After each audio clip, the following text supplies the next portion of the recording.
Yo les amis, j'espère que vous allez bien. Bienvenue chez MVP Foot. Aujourd'hui, on va débattre un peu plus sur le sujet de Gueladoui. Je suis en compagnie de mon frère, Lamoukans. Lamoukans, comment est-ce que tu vas? Je vais bien, il fait beau, c'est l'été, on en profite et on ne s'ennuie pas de l'actualité du mercato, de nos éléphants. Donc, salut tous nos auditeurs et j'espère qu'ils vont apprécier nos analyses. Merci.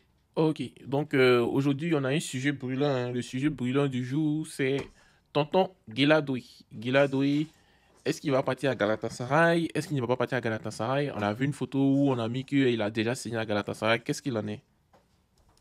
Bon, déjà que, prenons même, on parle de Gueladue, c'est un jeune joueur de 21 ans. Il faut qu'on se le dise là. Généralement, les transferts qui en direction de la Turquie, ce sont des joueurs, il y a deux profils de joueurs, soit des joueurs qui sont rendus à un niveau de leur carrière qu'ils n'ont plus rien à gagner dans les grands championnats, ils s'en vont en Turquie. Ok, Et ou bien ce sont des vieux qui sont déjà prêts pour la retraite, qui s'en vont au moins essayer le championnat turc. Mais un joueur de 21 ans avec ce potentiel ne devrait même pas, même pour des raisons financières, ne devrait même pas réfléchir à mettre pied en Turquie. ok, Déjà que même Wilfried Zaha, qui est là, veut quitter la Turquie. Je te rappelle que la Turquie a cette réputation. Ils ont un problème de salaire avec des joueurs. Ce ne sont ok. pas toujours des pauvres réglos. Mais vu l'actualité, on nous dit que le joueur veut aller il va signer en Turquie. Mais je ne pense pas que c'est une information officielle parce que quand tu passes sur le compte du joueur, tous les réseaux sociaux, il est seulement sur Instagram, Ok, euh, il dit carrément qu'il est à Rennes. Et il a, à l'heure où nous sommes en train de faire cette émission, il a publié encore dans ses statuts des photos de lui avec le maillot de Rennes en l'entraînement. Donc, je ok, suppose que jusqu'à date, il est toujours à Rennes. ok. Mais parlons du choix sportif. Je vous assure, ce n'est pas cohérent pour ce joueur qui a plein de potentiel. Mais avant de parler du choix sportif, on a aussi le Strasbourg qui a, comment on appelle, Strasbourg a fait une Oui, offre de 8, va oui. préparer une offre de 8 millions d'euros pour lui. Qu'est-ce que tu en penses? S'il ne va pas à la Galatasaray, est-ce qu'il doit aller à Strasbourg? Sincèrement, selon moi, si pas à Strasbourg, parce qu'il veut plus de temps de jeu, être titulaire confirmé, oui, ça peut être raisonnable. Mais pour moi, je pense que dans la lancée qu'il est avec Rennes, il gagnerait à rester parce que Rennes a cette politique de formation-là qui est quand même déjà réputée. Ouais, Et c'est une équipe qui est déjà confirmée à la Ligue 1, qui n'est pas toujours exposée à la relégation à chaque saison. ouais. Donc, au moins, à Rennes, il peut aspirer à jouer les coupes européennes. Donc, c'est-à-dire, je ne sais pas, si je vois ses statistiques l'année passée, le nombre de matchs qu'il a joué avec Rennes, donnez-moi quelques instants. Ouais. Il a joué 35 matchs avec Rennes. Je suppose que c'est toute compétition confondue. Il a joué quelques matchs en championnat et quelques matchs en coupe, tout ça. Mais peut-être il veut aller à Strasbourg parce que peut-être il sait que là-bas, il aurait plus de temps de jeu. Mais selon moi, Mm. il gagnerait à rester au moins une année à Rennes. À Rennes. Ok, À Rennes. ok. Mais si le choix est d'aller à Strasbourg pour gagner des temps de jeu, oui, c'est toujours un bon choix. Mais il faut que, parce que Strasbourg, à moins d'un miracle, c'est toujours un club qui va jouer, il va lutter toujours contre la relégation. Mm. Donc, il ne faut pas que les contre-performances de l'équipe globale empiètent aussi sur l'aspect ascendant de ce joueur. Ok. C'est-à-dire, donc, c'est tout ça là que l'on peut craindre. Mais je préfère qu'il aille à Strasbourg que d'aller à Galatasaray. On ne devrait même pas parler du championnat turc devant le nom de Doué. À l'heure, il n'a que 21 ans. Donc, Ok. c'est incompréhensible cette piste-là. Je ne sais pas qui sont ces agents ou Ouais. qui sont ces conseillers, mais s'il vous plaît, s'ils nous écoutent, qu'ils écartent cette piste de la Turquie pour ce jeune joueur qui a plein de potentiel. Ok. Mais je dis aussi, on peut prendre aussi d'autres exemples parce que si je prends, parce qu'à Galatasaray, il y a eu aussi un latéral droit français qu'on appelle Sacha Boué, que lui, par chance, au moins, il a quitté de Galatasaray pour aller au Bayern.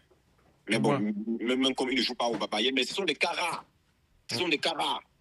Mais bon, comme je dis toujours que je ne sais pas la piste que je souhaiterais pour ce joueur-là. Donc, D'accord.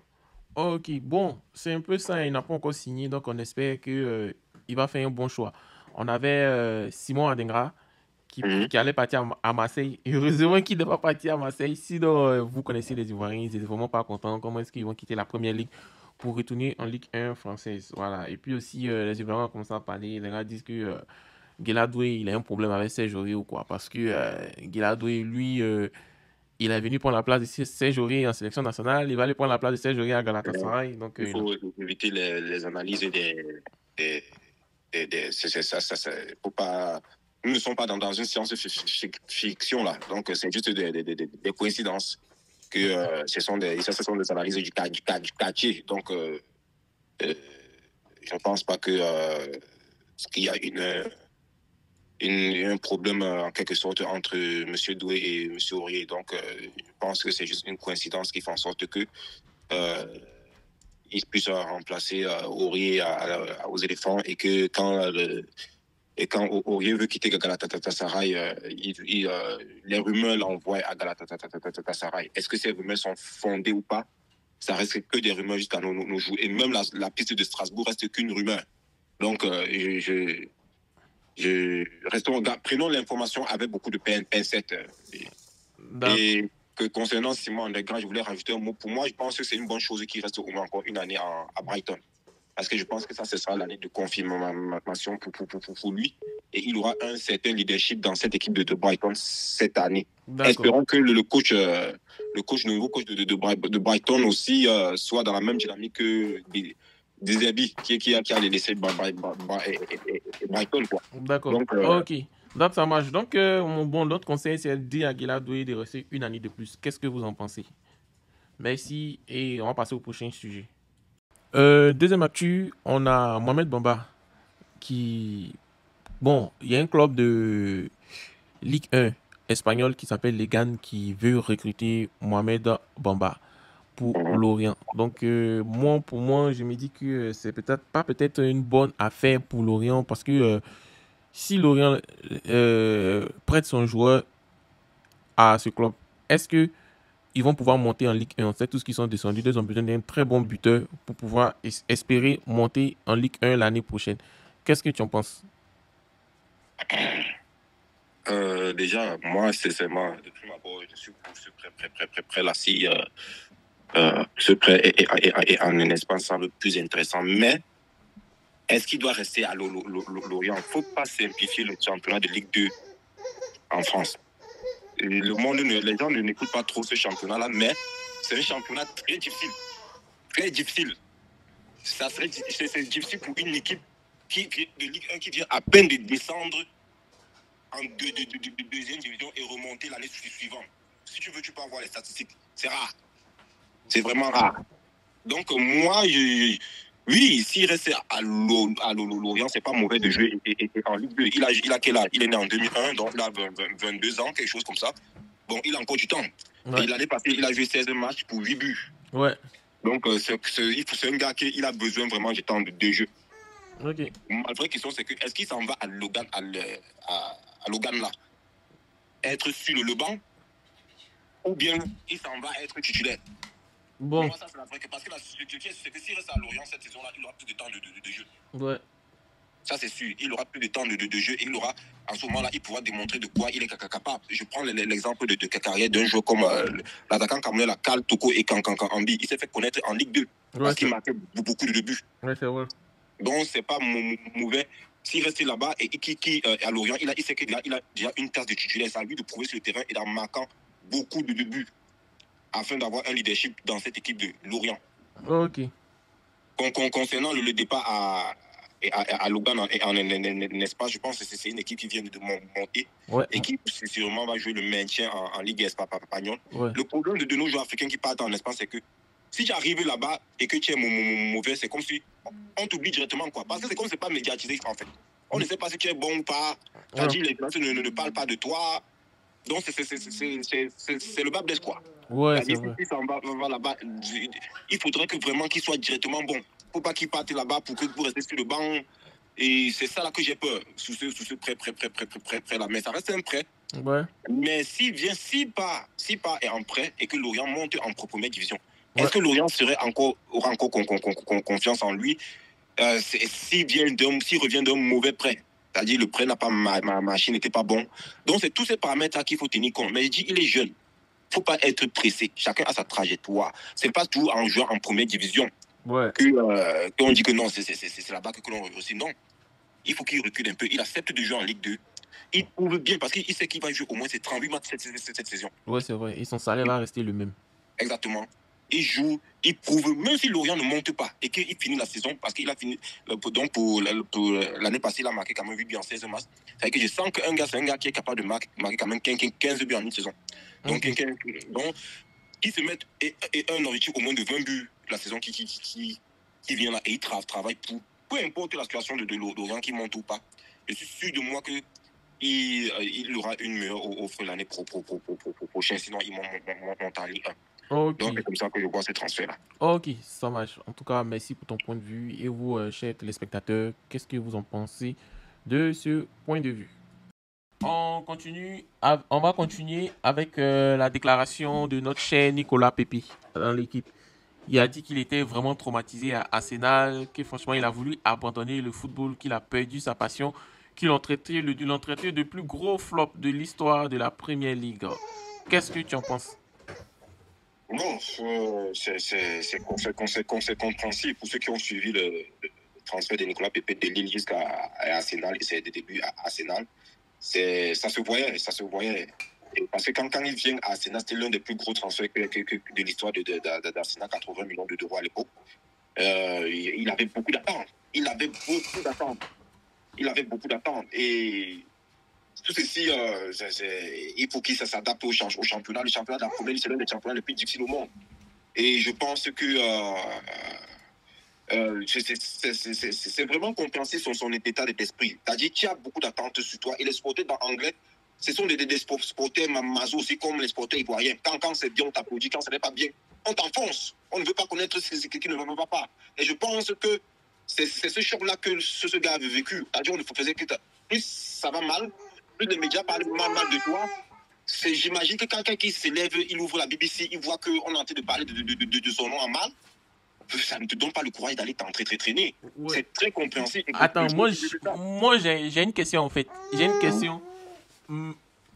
Ma question c'est, son entourage, il était où pendant que Pépé était dans cette mauvaise période? Parce que ça c'est une très je n'ai pas vraiment compris. C'est comme si son entourage ne l'a vraiment pas soutenu. Donc, parce que si vous voyez que votre fils, celui qui envoie beaucoup d'argent dans la famille, ne va pas bien, c'est là le moment où il faut vraiment l'encourager. Et lui aussi, il n'a vraiment pas dit aux Ivoiriens qu'il ne se sentait pas bien. Au moins, s'il avait dit aux Ivoiriens, il avait fait un message pour dire qu'il n'est pas bien, il envoie au moins des messages de compassion sur les réseaux sociaux, ça allait vraiment le réconforter. Bon, de toute façon, il n'est jamais trop tard et il n'a que 29 ans, donc on espère qu'il va vraiment relancer sa carrière. Non, excusez-moi, tu dis que tu as parlé d'un point très très important par rapport à son entourage.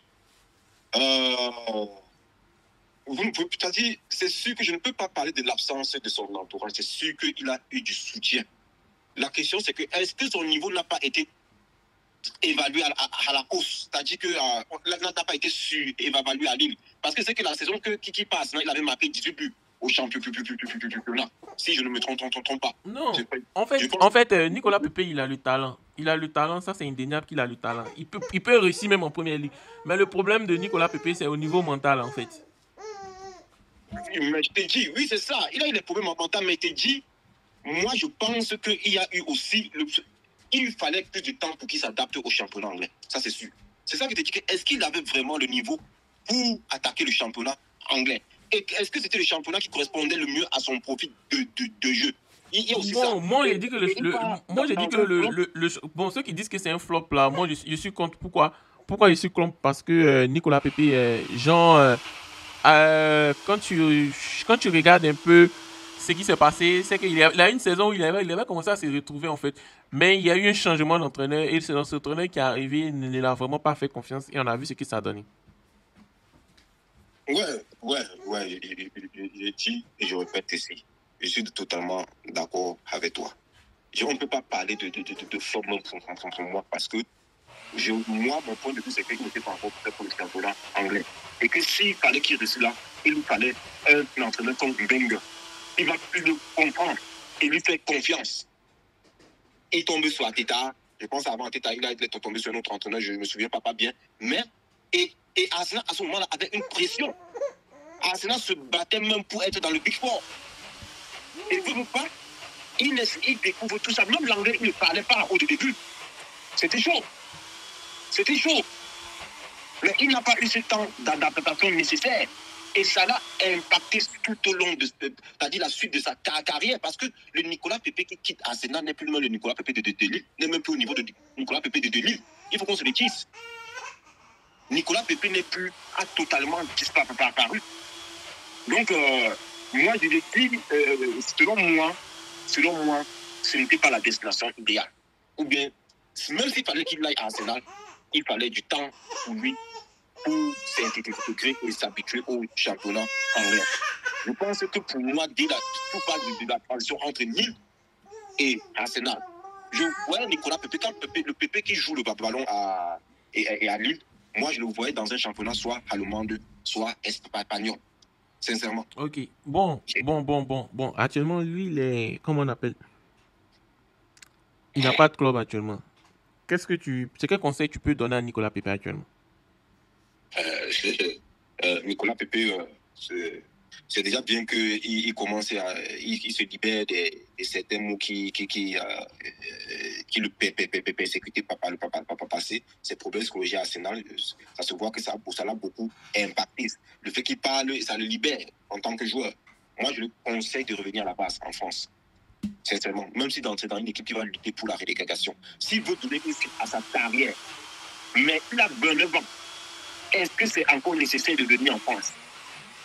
Moi, je dirais que soit il vient en France et il fait une année où il se relève, ou bien il fait une année ou 2 ans pour se relever et il repart en Arabie Saoudite, il prend un gros contrat et il termine sa carrière. Ouais, mais il a dit qu'il n'est pas fermé à l'idée d'aller en Arabie Saoudite. Et puis aussi dans sa déclaration, il a dit que Arsenal accepte de résilier son contrat à une condition qui ne part pas en Arabie Saoudite. Donc ça suppose que il a eu une offre des Arabes en fait et Arsenal était contre cela. Donc bon, on a vu que Arsenal voulait faire du mal à Nicolas Pepe hein, parce que je pense que si comment on appelle genre il a eu un contrat à plus de 80 millions d'euros, tu comprends? Et quitte Arsenal, il va aller se faire de l'argent encore en Arabie Saoudite et ils disent que c'est une question d'image, mais eux veulent vraiment pas avoir affaire à ce joueur. Donc ils pensent que c'est eux qui sont en train de faire tout leur possible hein, pour que à ces choses, comment on appelle, Arsenal et Nicolas Pepe ne trouvent pas encore de club. Mais bon, on espère qu'il va trouver des clubs et il va vraiment se relancer. C'est tous nos souhaits qu'on peut offrir à Nicolas Pepe. Donc ton dernier mot pour la fin au sujet de Nicolas Pepe. Bon, que courage à Nicolas Pepe qui ne baisse pas les bras et qui soit plus réaliste. Bon, la petite de l'Arabie Saoudite semble plus logique pour lui aujourd'hui, mais ça reste de façon globale une tristesse pour sa carrière parce que Nicolas Pepe devait être notre attaquant fétiche aujourd'hui chez les éléphants, mais dommage. Il est que l'ombre de lui-même. Donc, c'est tout ce que j'ai à dire sur lui. D'accord, merci.